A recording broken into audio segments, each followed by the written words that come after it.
Hey guys, Stephen here, and we're back to another Roblox tutorial, and now we're in our part 2 of our how we would use the terrain in Roblox Studio.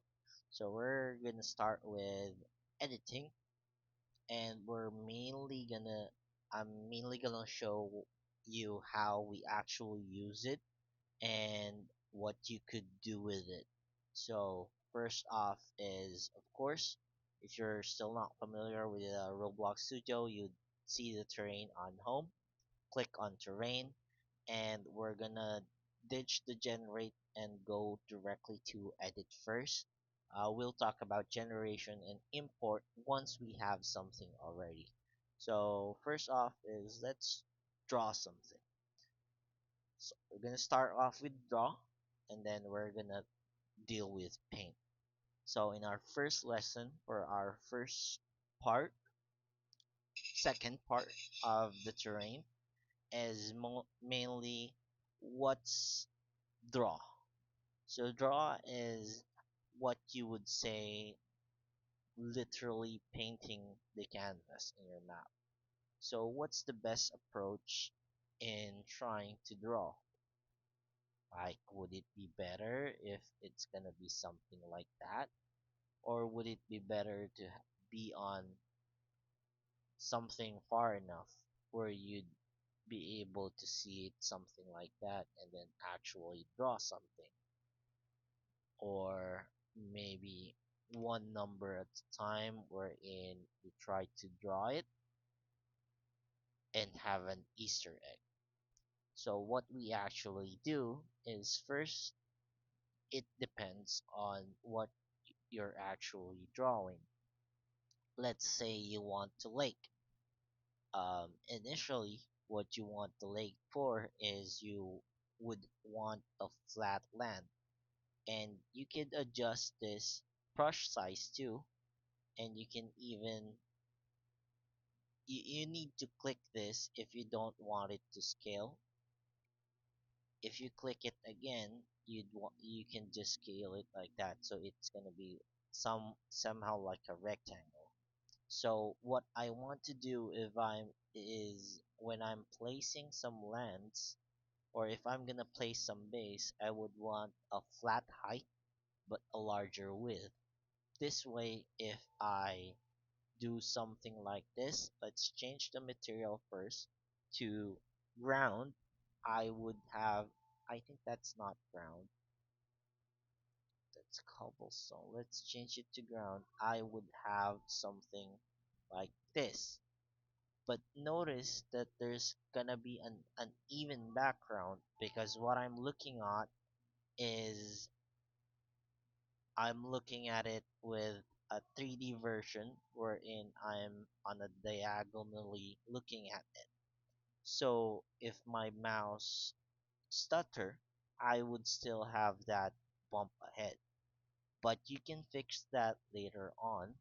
But first off, you would need to kind of do what you want on your terrain. So let's say something like that.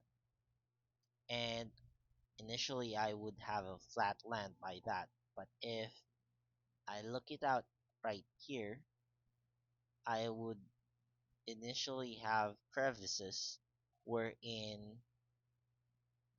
I can put in water. But in the viewpoint of others, let's say I'm not in the beach, or let's say this would be like ridges, it's gonna go like naturally. So it will be best for you to get on with a height of 1, because if I get on with a height of large number, something like this, and I mess up, it's gonna be like that. This is good if you're working on something like a mountain, but if you're working on a base, I'd have it on a height of 1, so you could easily even out those spaces, because the longer you hold on something and the longer you move it, you can flatten it out later. So right now we're just drawing our base, and we're trying to draw a lake. and we're putting in some bases. And after that, we can paint now. And then let's paint on, this would be water. You can hover it, you would be able to see the water, and then you could just trickle down the water, something like that. If I went on, let's say if I went too smooth, or if I didn't put another layer, this wouldn't really go off as something like this, but it would go off as something. I think it's gonna be better to show you. Let's say we're gonna go back to one, click this. Oops. Oh, sorry, we're supposed to be on draw, and then if I paint this to something like this, you'd see that I would have one layer. And this is useful if you want something just watery, lower stuff. But if you're actually gonna try to create a lake, you'd want something of a river before you actually do this. So previously we have something of a square, but now we actually have a sphere. And we're gonna increase our brush size to make it look like this. Now, I would have a lake wherein I would have those ridges, and it's deeper than what I want. And compared to what we have is more on something like, I would say, a bridge. And then let's say you would want to add more details underneath, and that's the time you just add those details. So what are we on about here, on trying to figure out something, or trying to let you know how the draw works. So this is similar to painting stuffs. So you would need to cover all your bases first before you add the finer details. For example, I have now my base, I put in the water, and then if I want to have a different grass, let's go on paint. I would just paint it over.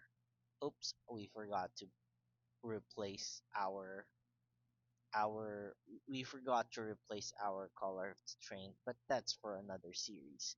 So that's how you use the draw and the paint function, and how you would mostly want to use it on a series. So you'd have trial and errors for this, but feel free to like check on the channel. Maybe in our next videos you'll learn something, and you'll be able to practice your terrain making. But on summary, you could change your brush settings, you should change your brush size, and you need to imagine what you actually want to do. And then before you do the actual stuff, make sure to cover your base first, because it would be easier to paint and replace stuff once you are there. So I'll catch you on the next video, and I hope you learned something in this video.